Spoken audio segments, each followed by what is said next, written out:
So we're trying to share what some of the work is and help expand our consciousness about what we're already doing and how we can build on that. So we have a few special guests with us this evening. I'm going to start with one of our Keebaland alumni who has been head coach to several women's college basketball teams. She has been leveraging some of the spiritual disciplines and practices that she learned in the church in her coaching experience. We spoke not too long ago about making an intentional effort to reimagine, repackage, reintroduce the science of Kua to a new generation. This is a little known church history story, Nanyamka, that I was actually working on a project with Osakwe Jahi. A few months before he made his transition, we were planning to have a spiritual retreat during the college spring break with students from Eastern Michigan University. We're actually organizing that event to take place. So I'm saying that to say it's been in the energy field for a long time now, that we share the healing, therapeutic, transformative practices of Kua that we have developed over the years to help raise the consciousness of our younger generation. So first, I want you to introduce yourself, because some people know you, some people don't. Talk a little bit about your growth in the church, how you got into your profession, and what you're doing right now. Thank you, Cardinal. And I really appreciate the time, Jermoji Kimathi and Fundi Karima and Sister Neonu, Reverend Neonu, thanks for inviting me on. I am a reflection of you all, so I hope we are all making you all proud on a daily basis. So, but currently I am, again, as Cardinal Bayou mentioned, I am a Keebaland alumni. I was born in Atlanta, Georgia, in the great year of 1987. No, we're not going to debate on here about that, y'all. We're not going to debate today. But 1987, my parents are Captain Bordisha and Lieutenant K. Fiend. And, my brother is Kinasa. My sister is Imani. I had the privilege of moving to Detroit at the age of 6. And during that time, really took under the tutelage of Bishop Kihinde, who taught me the game of basketball. At that time, probably was one of the only sisters that lasted and wanted to actually stay. And I did cheer for a little bit. I did a couple of our cheers, but basketball was more of a passion. And I actually became good at it. So from there, I continued on, started to play with young girls around the age of 10, and noticed right away that the skill level that I had in the church prepared me for so much. And that wasn't just the skill of basketball, that was the skill of the group process, the skill of meditation, the skill of working with other people collectively. And throughout the time, everywhere I've been, a lot of people have considered me a leader, whether I wanted to be that or not. That was just our divine blessing. So I am thankful and grateful for that. I did have the opportunity to play collegiately at Indiana, Purdue, Fort Wayne for 4 years, and went on to play pro for 4 years after that. And then I started coaching college, where I just finished 2 years ago for almost the last decade of my life, coaching collegiately.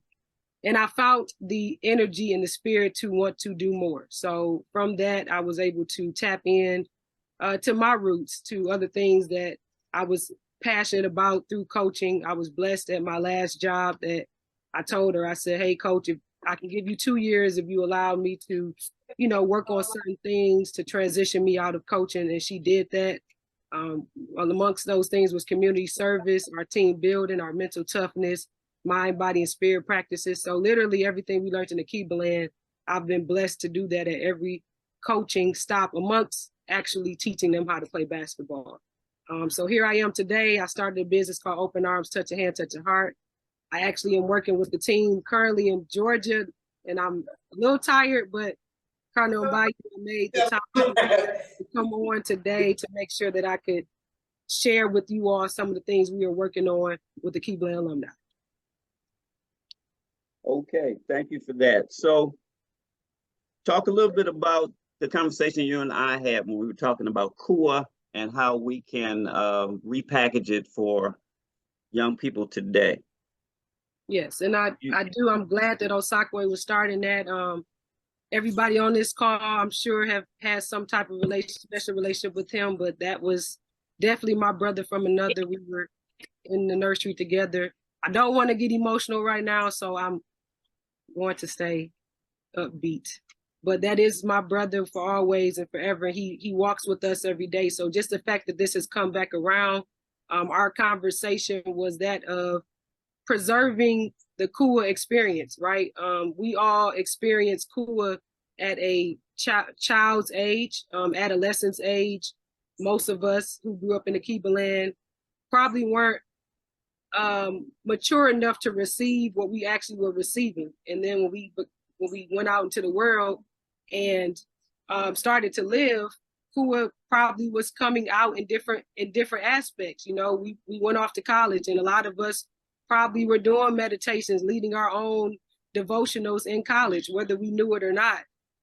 So just from conversation from Mtisha, Namako, Tanu, Sister Nzinga, Nainye, we all kind of were talking amongst the Atlanta membership committee on how we can really tap into the KUA experience so that we know what that looks like as adults, how to teach it to ourselves first and foremost, and then to the generations to come, so that we don't lose that art of the KUA practice. Very good. So when we did our reimagination survey last year, a lot of people mentioned we got to bring back KUA. Yeah, we do have to bring back KUA, but we're not the ones to bring it back. You are the one to bring it back. So we will. That is high on the priority list in terms of training and development moving forward. So we are going to have more conversation about it and see how we can get the training process going, right? Because there's an application for everybody. You know, KUA is a lifestyle. It's a value system. It's a healthy way of living and being. So there are a lot of ways it can be used and utilized in the work that we do, but also, like I said, to help strengthen and build up our community as well. So we'll definitely be focusing on that in the very near future. And I'm sure you're gonna be called to lead some of that effort, right? You're up for that, right? I will answer that call for sure. I will make sure my phone bill's paid so it can be answered. But just to share that we are working on that currently in Atlanta. We are trying to coordinate Zoom calls right now just to get the preliminary portion off the ground. I know Bishop Jabari, I have spoken with him, and we also have spoken with Sister Safia as well as you, Cardinal. So I just thank you all for first and foremost talking to me about it. When I spoke with you and Bishop Jabari, it was emotional to hear, you know, just some of the things that you all went through during those times and just learning more about yourselves. So if we have not said it enough, I truly thank you all. Akibaland thanks you all for what you all have done. I know it may not always look like what we want it to be, but you all have planted a lot of seeds in us. You all have really laid a strong foundation, and I just really hope that we can really make you all proud by carrying all these different tools on through ourselves and to the next generations. Very good. So again, thank you for taking time out to come on and join us this evening. I know you got to run because you got another Zoom call to jump on, but we appreciate you and all that you do. Thank you. All right. Another Kibaland alumni who has served in many leadership capacities in the church. She helped run our Girls' Rites of Passage program at Marcus Garvey Academy here in Detroit for several years. She also served on the Mother Shrine's Board of Trustees. I think she's probably the youngest person to ever serve on the Board of Trustees. But I want you, Adesola, to talk about your current work, particularly with the Black Slate. What motivated you to want to be a part of the Black Slate uh, and make an impact on the political machinery that we have built, not only here in Detroit, but across the country, often imitated and pseudo-replicated, but never duplicated in terms of the level of accomplishment that the Black Slate has for the past 50 years. So, everybody doesn't know you, so say a little bit about your journey through the church and then talk about some of those things. Okay. So good evening, everyone, and thank you, Cardinal Bayou, for allowing me to have this opportunity. So born and raised here in Detroit. My parents are Cardinal Kenyatta and Minjiwe Taz. As you shared, I was a part of the Board of Trustees, and at one point, I was the board chair. And so additionally to that, Sister Ifatayo Karamoko, God rest her soul, she came to myself and Sister Ayo and asked us to support the women's ministry. And in that time, we assembled a curriculum and facilitated the Rites of Passage program with the partner school. And so now, currently, some years later, I do now serve as a member of the Black Slate within our community outreach committee. So how I got with or joined the Black Slate, while I was in school, I took a public health class where I was introduced to and developed a passion for the social determinants of health. Which of course, hopefully we all know that they are the areas that have a major impact upon our health, our well-being, and our quality of life. And so, and also within that time, I also worked in the nonprofit sector for organizations that worked with vulnerable individuals and populations throughout the Detroit communities. And all of these people who have experienced hardships and barriers in education, adequate or even sustainable housing and accessibility to any or all basic needs of life. And so having been born and raised in Detroit, and then for a period of time, I lived outside of the city. So I did have, I guess, what could be an advantage to the experience of the dichotomy of urban and suburban life. And so as a non-resident, and then now as a current Detroit resident in the past 10 years, I can say that I understand the impact of the social determinants and seeing the current inequities and the disparities that communities in Detroit are experiencing.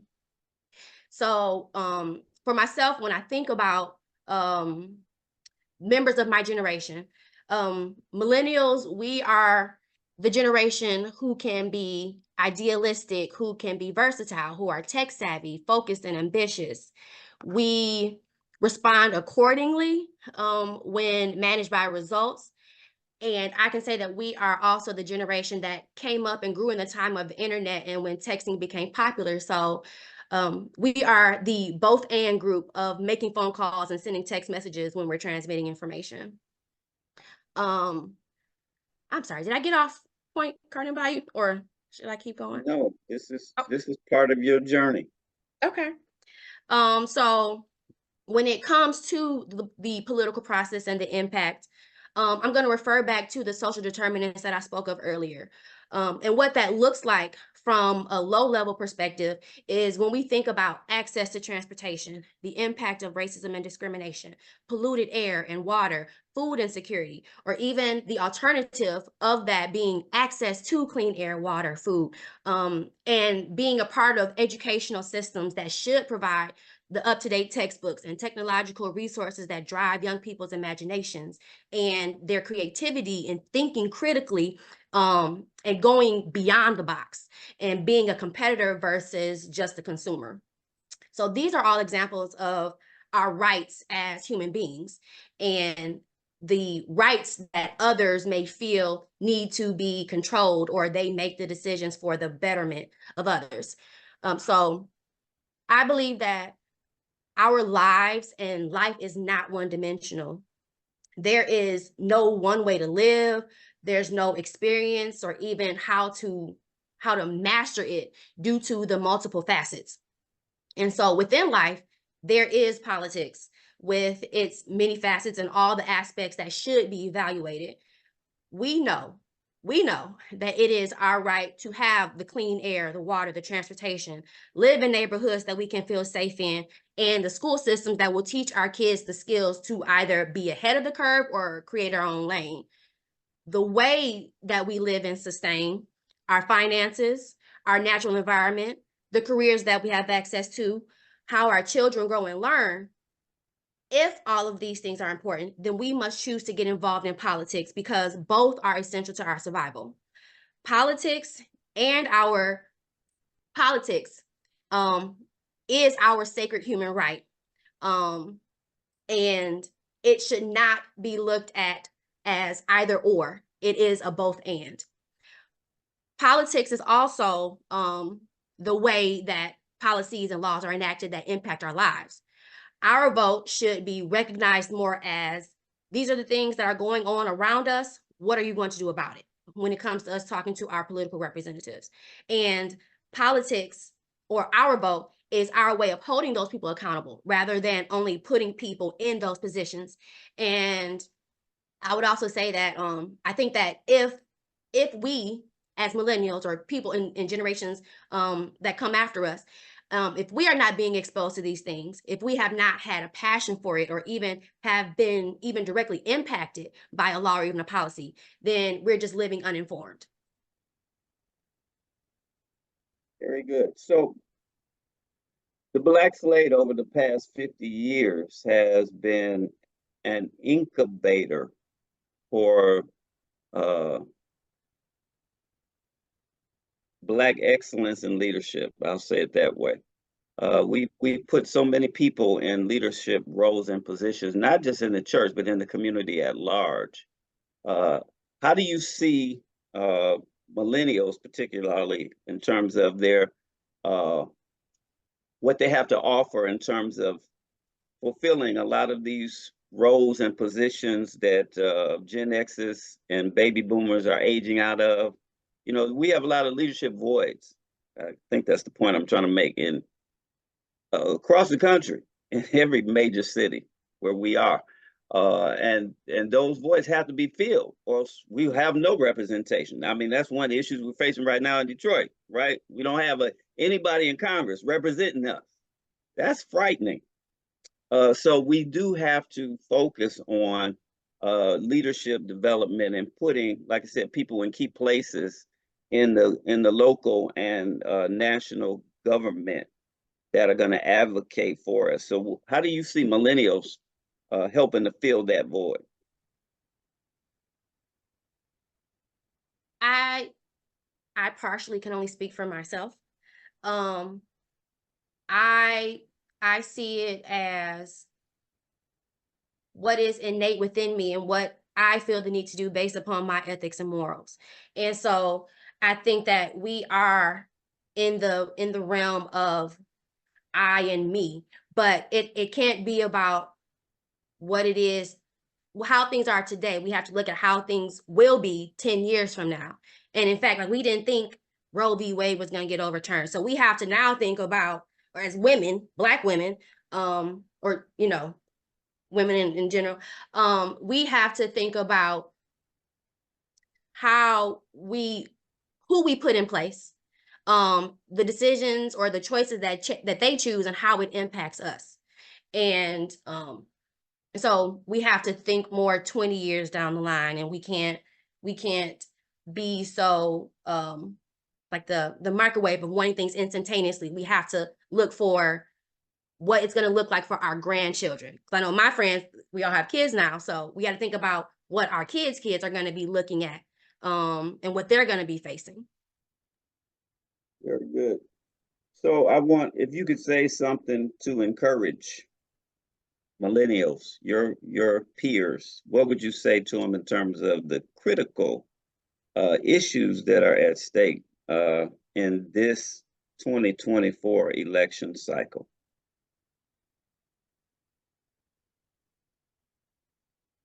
And I'm not going to put you on the spot again after this. This is my last question. I would say that, so we we are also the generation where we've learned the internet and how to get information. We grew up with that. So if we don't know, we know how to find it. And we cannot allow ourselves the excuse of just excuses, period.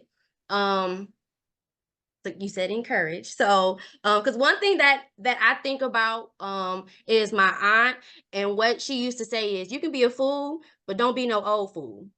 So it's like, you have to learn from your mistakes, and you have to do better, and you have to hold yourself accountable as well. So you said encourage, but I think that just ask, and if you don't know, find out as well. That's half the battle. Knowing is half the battle. So yeah, thank you for those words of the Mother Shrine, Keebland summer camps, and local and national youth programs. She's now a professor at Howard University, where we have a whole cadre of young people attending, Yes. challenging them to do some great things. When I sent Brother Kesanga off last year, I told him, I said, you got to be the one to start a campus organization. Mm-hmm. And have take some leadership responsibility for focusing and rallying young people around some real issues threatening our community in the local DC area. And he came back, I saw him yesterday at church. He said, I accepted your challenge and I accomplished it. I started the campus organization just like you told me to. Wow. I was so happy to hear that. But not only did he do that, he came back with a 4.0. Mm-hmm. Part of the honors program. Mm-hmm. And I understand you work with the honors program as well. Yes, I'll be teaching Kesanga. So I actually, funny enough, edited his application. So I wanted to make sure he was going to get in. So he did get in by the grace of God. So I'll be teaching him next school year as a sophomore, and I'll get to teach him again the year after that as a junior. Okay, that's great. So I want you to tell us a little bit about yourself. Everybody doesn't know who you are. Tell them who your mama is. And then talk about how you got into the work that you're doing now, because I know you have a huge passion for legacy preservation and archives and all of that. So yes, go ahead. I'm going to turn it over to you. Thank you. Well, first, I have to also just thank you, Cardinal and Bayou, and honestly, all the elders and everyone on the call. I really just can't stress enough how much the Mother Shrine has poured into me, my sisters, my family. My mother is Janice Jones Sow, but she goes by Rahima. All of my family, most of us are based in Detroit, but I'm out here in the DMV area. So born and raised in Detroit on the east side. We actually joined the Shrine, I believe it was in 2006. So I was probably like 9 years old when I joined the Shrine. And it's funny too, just even thinking about like how connected not only the city is, but the Shrine as well. So I don't know if everyone is familiar with Zubair, but he is and was one of my big brothers when I was going to Howard and just, matriculating through Howard. So even Isoke, just being able to have like the Howard Detroit Shrine connection just made the experience 10 times better. So yeah, born and raised in Detroit. My father is actually Senegalese, and then my mother is African American. So I think that also has a lot to do just with the duality of being a part of the diaspora, and wanting to give back and pour more into the diaspora and into Black youth specifically. My mom is also a teacher. My sister is a teacher, or was a teacher. And so I kind of feel like I stepped into this role really based off of the family lineage almost. And so I am a communicator at heart. That's what I do. That's my bread and butter. I went to Howard. I graduated 5 years ago from Howard. I studied communications there. And then after Howard, I went to go get a master's at Johns Hopkins in their international school. So I did like more so international relations work and focused on African studies and economics. But all of those things still connect back to communications, right? Just thinking about the ways, do we talk about money, right? Do we talk about wealth in the family? Do we talk about these social dimensions that kind of affect us on a day-to-day basis? And so I guess what I can say is I can talk about what I currently do right now. I have 2 jobs. Well, I really got 3 jobs. So I work full-time for Breakwater Strategy. It's a communications agency. It's a very white centered space. So I'm looking to get out of that because it doesn't feel like my purposeful type work, and I'm not necessarily getting fulfilled, gaining the skills that I need, but not really getting out of it what I think God really wants me to do in this life. So hopefully I'll be transitioning out of that soon. And then I teach part-time, as Cardinal and Bayou said, as an adjunct professor at Howard. So I'm in the School of Communications, working with the Annenberg Honors Program. And, you know, I was in the program as a student. I worked for the program as a student, and then they hired me to come and teach.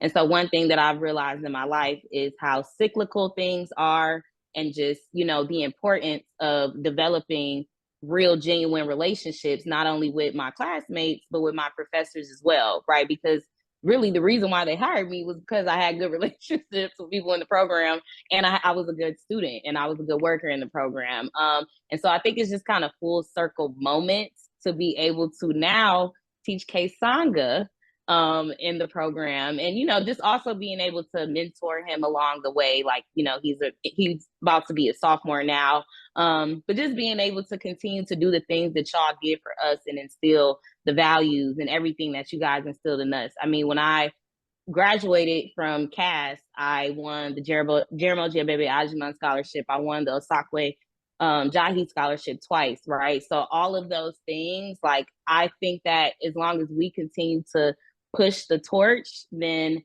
you know, we'll see that duplicated and replicated over time. So I work full time for that company.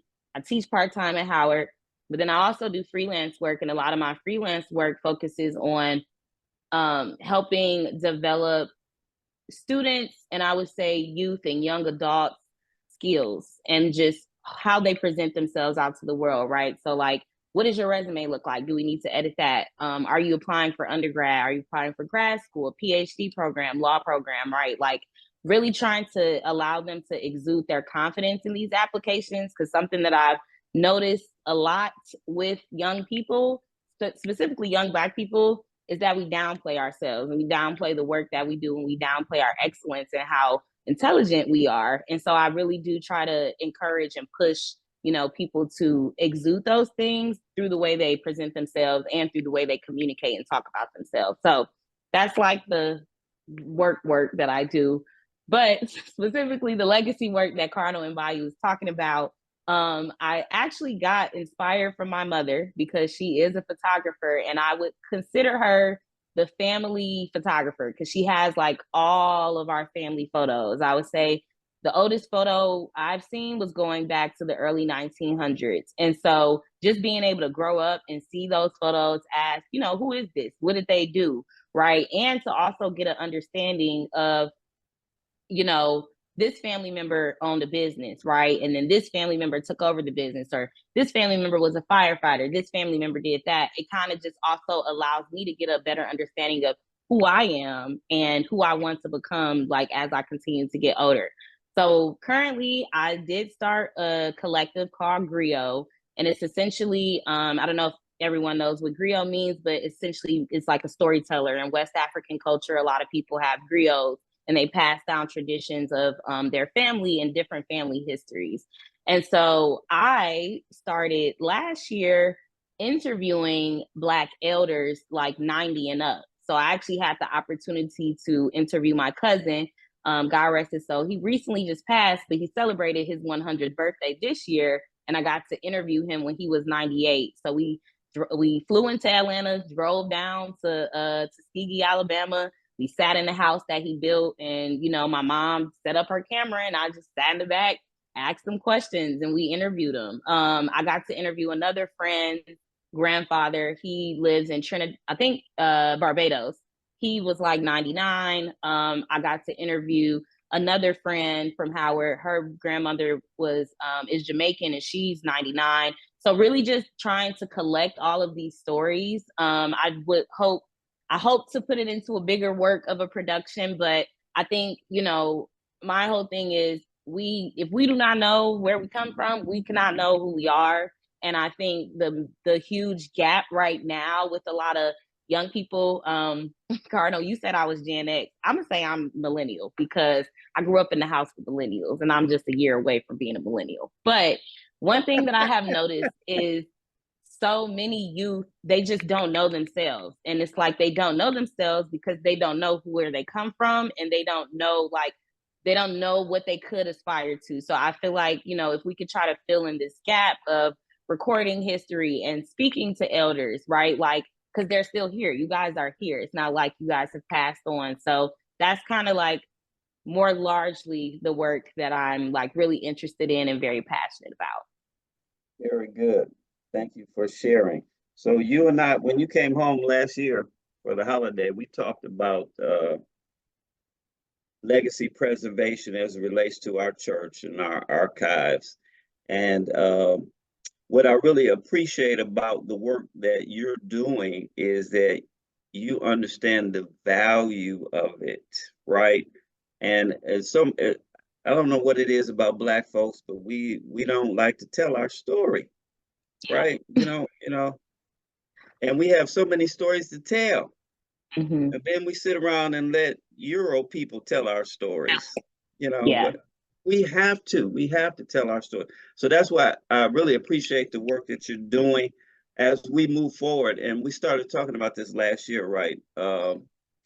Succession planning and legacy preservation and what that could look like.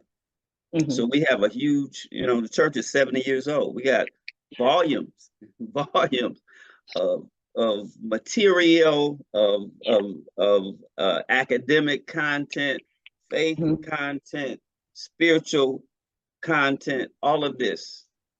And then you got all the church members who are still here with us, that we all have our own personal legacy, right? Yeah. It's a lot. And I told you we're looking at transferring some of our works over to Howard, right? That's just one piece of it. Yeah. We are also working on a documentary on the cultural centers. Wow. Detroit, Atlanta, Houston. That's a huge project because we made a huge impact for the last 50 plus years, 60 plus years. And then we're working on a documentary about the church itself. So that's a lot of work to do. And I'm saying all of that to say there's a lot of work to be done around legacy preservation and archives. And we all have a role to play in that. And we all have to take some responsibility for it, right? Yeah. Because this is our legacy. So we're definitely going to be calling on you. Yes, please, as please we do. move further down the road of legacy preservation. And I'm excited because I know you have a lot to offer in that area and are willing to do what you can do. So I'm proud of you and the work you've done already and the work that you will continue to do. I appreciate that. And Thank you I for will taking say, the time out. of Go course, ahead. I was just going to say like one last, final word. I think what I'm a part of so many historical things. And I think that's why I always see the value. I grew up in a church where we were literally there when Black Power, like Black Revolution, like Black Power movement was going on.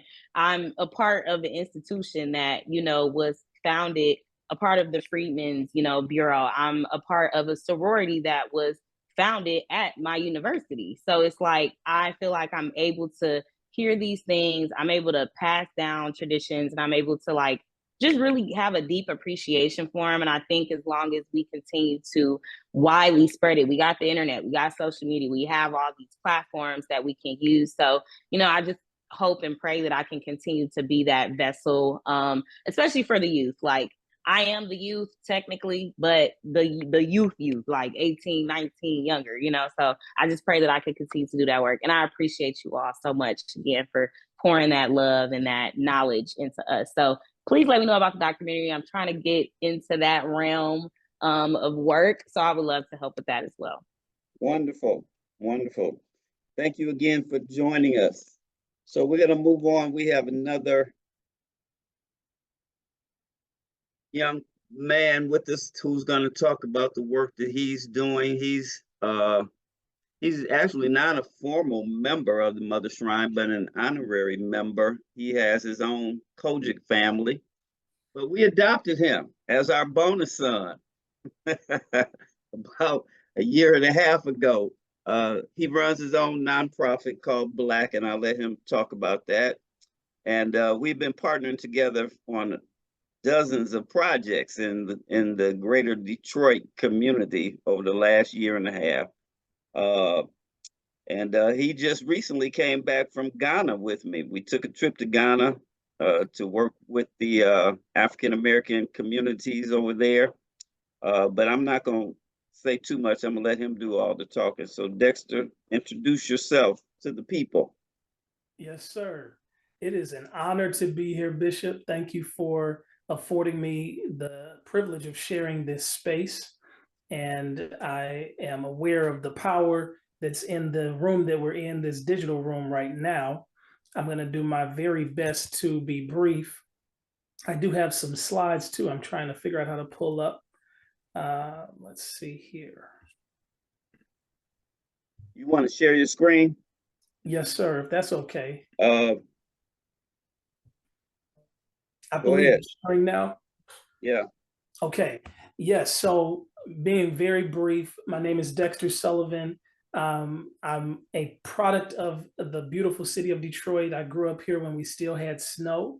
I'm very grateful to my legacy and my ancestors, my forefathers. My grandparents moved here in the 40s and the 50s and are in their 90s now, thriving. But they grew up in Dexter Linwood, right actually a few blocks from the shrine. They lived at Northwestern and Linwood. And so we're very connected to that community. And I would say probably 2020, I was going through a transition that started really in 2019. I really identify with my sister's comments, Fatou. I believe I'm pronouncing that right. I hope I am. But I came to a real crossroads in my journey where I noticed that all of my checks were coming from white power centers. And so I really went into a deep reflection around that and where I wanted to be. And I took my entire life and career, put everything on pause, and went on a journey. And that journey brought me back home. And so I'm very pleased to be back in Detroit, the place that raised me. And if you see that little curious kid in the middle, that's me with that kente wrapped around my head like all my other brothers and sisters. But next year, I'll be celebrating 20 years in ministry. That was really the first thrust from my career. When I tell people, they ask me what I do, I hate that question, but I say, I do Jesus, I do business, and I do Black. If you catch me in them categories, we can do something together. But I'll be celebrating 20 years in ministry next year. That's a real big part of what I do. We also run a consulting company serving clients across the country with business solutions and technologies for improving their success. And then, as Bishop alluded to, my passion, the real thing that centers me, is the Black Legacy Advancement Coalition, where we are dedicated to the betterment of Black people. And our edge with that is education and resources. We're very connected at the heart with the mission of the Shrine. They're in the LaSalle Gardens, Dexter Linwood community, where we have a housing unit for young men. We're in the process of launching one for young women, working to eradicate inequities and bring some leveling there in terms of resources.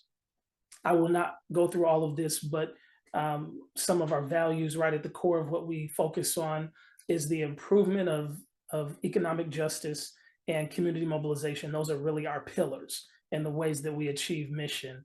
And so we have a lot that we're working on, and it's really, I would say, in direct connection to the legacy that the Shrine of the Black Madonna has set for Black power building, the Black Christian nationalism philosophy, and how that's being exercised. Africa is a big part of that. Bishop brought me back but we've been going into Africa for about 9 years. And it was so good to be there in Ghana with him this year. I was learning so much from the work that's happening there on the ground. These are some of the photos from some of the work that we've done there through the years. Some of the conferences and meetings that we've been able to be a part of, serving some of the leadership of the continent, and very excited about expanding on that partnership and doing some things together. These are actually some relatives of mine that keep asking me why I haven't moved home yet. So very, very excited about the future and what's ahead. I do want to just share a little bit more about the work that we're doing in Detroit. We have an amazing group of young people that Bishop came and spoke to earlier this year. And so right now we are working to expand our housing as well as a leadership development training center. And so that is probably the biggest priority, is getting that space up so that we can expand on education that we're doing regularly. This is that group of brothers. There are sisters that meet regularly as well. I apologize, I don't have a photo of that. This is a group, you see Lutalo there. I don't know if Lou is on the call today, but this is a dinner that we hosted recently with some of our community leaders and folks that are doing really great work here in Detroit. We stay outside in the garden and trying to get our horticulture on, making sure that we're eating clean and doing well, and showing our babies' legacy and future.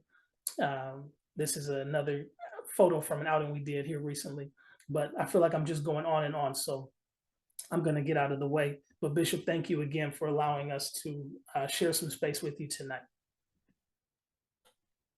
Thank you, Dexter. So as you can see, we have a lot of young people in a lot of the right spaces doing a lot of the right work. And for me, that's the power of knowing what you don't know. And these are just a few. You know, I've talked to more than a dozen other young folks who, you know, they just too busy to connect with us on a Monday night at 8 o'clock. But there are many others. And so the work of legacy and the work of succession planning and all that is already begun. Right. And so just because you don't see it doesn't mean it's not happening. Okay. We have trained up 3 generations of young people, and they have their heads on straight, and they're doing some great works. And we have to continue to support them and find out what you don't know and support them in whatever way you can. But the whole point of this is that we have all the resources that we need. I always think about my brother, Dr. Asa Hilliard, when he said, you know, all of the voids that are missing in our community is not a problem of resources. We have all of the tools we need to transform our condition. What we're missing is the consciousness to do it. So I think we need to be very clear about that. We have all the resources that we need. We have all the expertise that we need. It's a matter of raising the consciousness of our people. And that's what the Shrine has been best at doing for the last 70 years. So we have to get back to that, doing what we do best, because the Holy Spirit will take care of the rest, right? The song says 1 step. If I take 1 step. So we have to get back to that. But I wanted us to really have a sense of what our younger people are doing and how they are taking the values and the lifestyle that we have taught them and putting it to good use. So we're going to stop there. Chairman Kimathi, you want to weigh in on anything? No, you pretty much said it all. I mean, a lot of times we've been talking about succession planning, and people would say they're a little nervous about turning everything over to younger people. And the truth be told, they are way more prepared than we were at their age when Jeramogi said, you're going to do this. So we just have to have a little faith that our work is meant to be ongoing, because it's really not about us, it's about God. And our work is ongoing. And if we have a little faith and vision and trust the process, we have our time, and then there's another time and a time after that, and it's going to be ongoing. So we headed in the right direction, trying to do the right thing, and we are passing the baton. That's what it's all about. If our work is going to be ongoing, we have to pass the baton. So this orientation is illustrated, the last two have illustrated wonderfully how there is so much hope and promise, and we do not have to be afraid or think that our labor is in vain. Very good. Again, I want to thank all our young people who joined us this evening and took out the time to share with us.